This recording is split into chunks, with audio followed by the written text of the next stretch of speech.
বিবাড়িয়ার আখাউড়া সীমান্ত দিয়ে ঢুকছে ভারতের বিষাক্ত পানি। ব্রাহ্মণবাড়িয়ার আখাউড়া সীমান্তের জাজি নদী, কালন্দী খাল ও মরা নদী দিয়ে ভারতের ত্রিপুরার আগরতলা থেকে আসছে দুর্গন্ধযুক্ত বিষাক্ত পানি।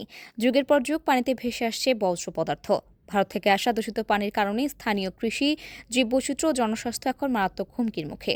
বিভিন্ন রোগে আক্রান্ত হচ্ছেন বাংলাদেশ সীমান্তবাসীরা। পানিতে ভারী ধাতুর উপস্থিতির কথা জানিয়েছেন সংশ্লিষ্টরা।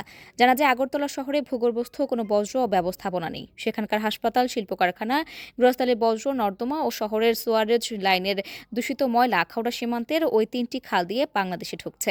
খালগুলোর পানিতে সীসা, সালফার, দস্তা, ক্রোমিয়াম, ম্যাঙ্গানিজ, ক্যাডমিয়াম ও আয়রনের মতো ভারী রাসায়নিক পদার্থের অস্তিত্ব পাওয়া গেছে, যা মানবদেহের জন্য ক্ষতিকর। দূষিত পানি তিতাস নদীতে মিশছে, যা আখাউড়া উপজেলার সীমান্তবর্তী দুটি ইউনিয়ন ও পৌরসভার প্রায় ২০ থেকে ২৫টি গ্রামের মানুষের স্বাস্থ্য ঝুঁকি বাড়িয়েছে।